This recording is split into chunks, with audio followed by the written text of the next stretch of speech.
guys. So obviously we just had a very heartbreaking but also very gratifying visit here in Minneapolis with the parents, the principal, the pastor of the children who died in this terrible school shooting about a week ago.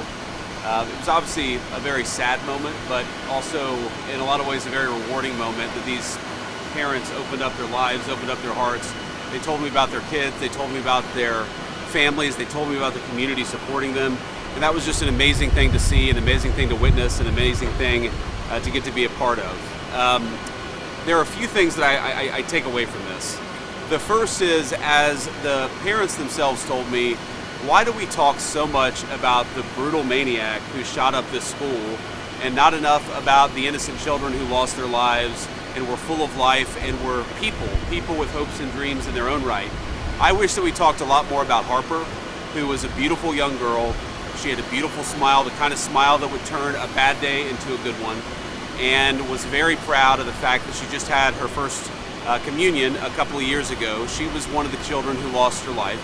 I also wish we talked a little bit more about Fletcher. Fletcher was a very rambunctious and energetic kid, was a beautiful kid, had an incredible head of hair, and his parents actually, his dad for the first time, revisited the chapel with me where his son lost his life, and that was the first time that he'd been in the chapel since his son was taken from him. We should talk more about these kids. We should talk less about this shooter. We should talk less about the crazy person who took these children from us. We should talk about these kids, their hopes and their dreams, and the fact that they had a full life ahead of them that was cut short.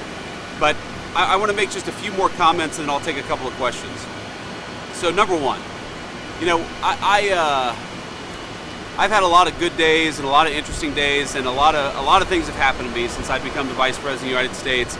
I have never had a day that will stay with me like this day did, because I really felt like these parents, in the midst of the worst grief of their entire lives, they opened up their lives and they opened up their hearts and they made me part of it. So I'd ask a couple of things, straight from the parents and straight from the families to my fellow Americans. First of all, while 2 kids lost their lives, there's still 1 kid that's in very serious condition, and every single family, the family of Lydia, who luckily recovered, but we visited her in the hospital, the family of the 2 who died, Harper and Fletcher, all 3 of those families said, please say a prayer. So to my fellow Americans, if you're the praying type, say a prayer for this innocent girl who's actually in surgery right now, that the swelling will go down, that she will be okay, because she's still in a fight for her life, and every single family to a person is desperate that the death toll, which currently is at 2, stays at 2. And I think if you're a praying type, you ought to say a prayer for this innocent young girl. The second thing that I'd say is, look, I'm speaking to my fellow Americans who are parents in particular.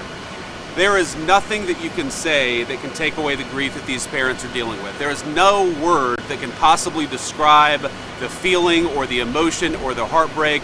One of the ways that I'm going to try to honor these parents and the children that they lost is by being a better dad and hugging my kids tight tonight and making sure that they know that their dad loves them.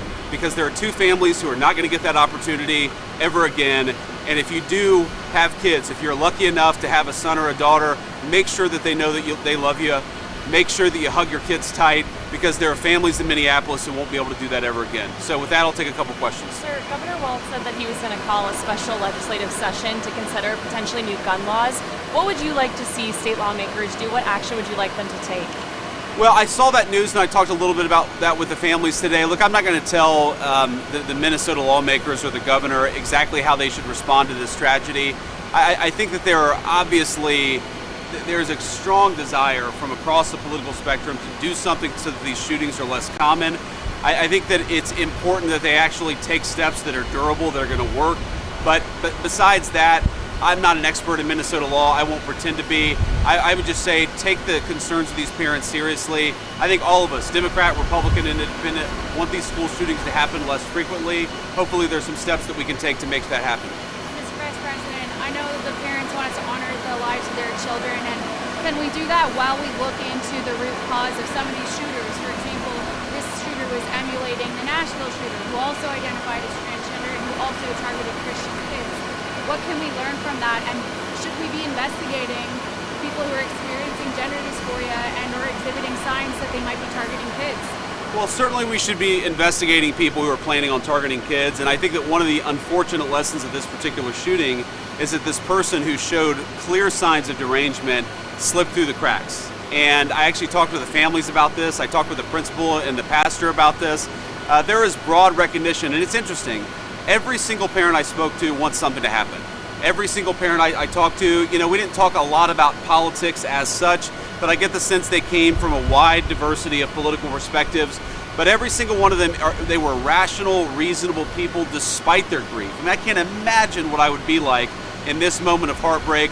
And all they asked is that we look very seriously at the root causes, that we look very seriously at ways to prevent crazy people who are about to shoot up a school from getting access to firearms. These are things that a lot of us have talked about for a very long time. These parents are grieving, but they certainly want us to look at everything that we can possibly do so that the next family doesn't have to deal with this. On the Venezuela vessel strike, what legal authority were you guys working under, and will there be an after report on the strike? Well, I'm sure there's going to be an after report. I mean, the legal authority, and I want to talk about these kids, is that there are people who are bringing literal terrorists who are bringing deadly drugs into our country, and the President of the United States ran on a promise of stopping this poison from coming into our country. Another question? Did you speak to Weston today? Weston, the young man that had something in his neck, shrapnel from the bullet? Yeah, Ush and I spoke to him. He had just gotten out of surgery, so we weren't able to see Weston, but we did talk to him on the phone. Just a little boy, thank God, full of life, happy, recovering well. And, I told him, I guess he has a 15-year-old older brother. I said, you can tell the Vice President of the United States that your older brother has to be nice to you for at least the next week. Weston was very excited to hear that, but just a really beautiful family, and I'm glad that he's doing well. Is there more you can share with us about, the president said he'd be sending in the National Guard to Chicago. Do you know how many members of the National Guard or when exactly that's going to happen? I'll let the president speak to that. I mean, look, there are no immediate plans, but the president has said he has the legal authority to protect American citizens, whether that's in Chicago or Washington, D.C. Obviously, as the president has said, we want the governor to be a partner here. We would love it, Democrat or Republican, if we had governors who were willing to actually be partners in cutting down crime in our country. Unfortunately, it looks like that's not what we have in J.B. Pritzker, but out of respect for the families that I visited today, we'll sort of leave it there on the national conversation. Again, I'll just say one final thing. I'm going to repeat it. Hug your kids. There are two families who are heartbroken and devastated. There are no words that we have that are possibly going to make them feel better, but what we can is honor them by being the best moms and dads that we can be. So if you're an American who has that opportunity, hug them tight. God bless you guys. Can we get Miss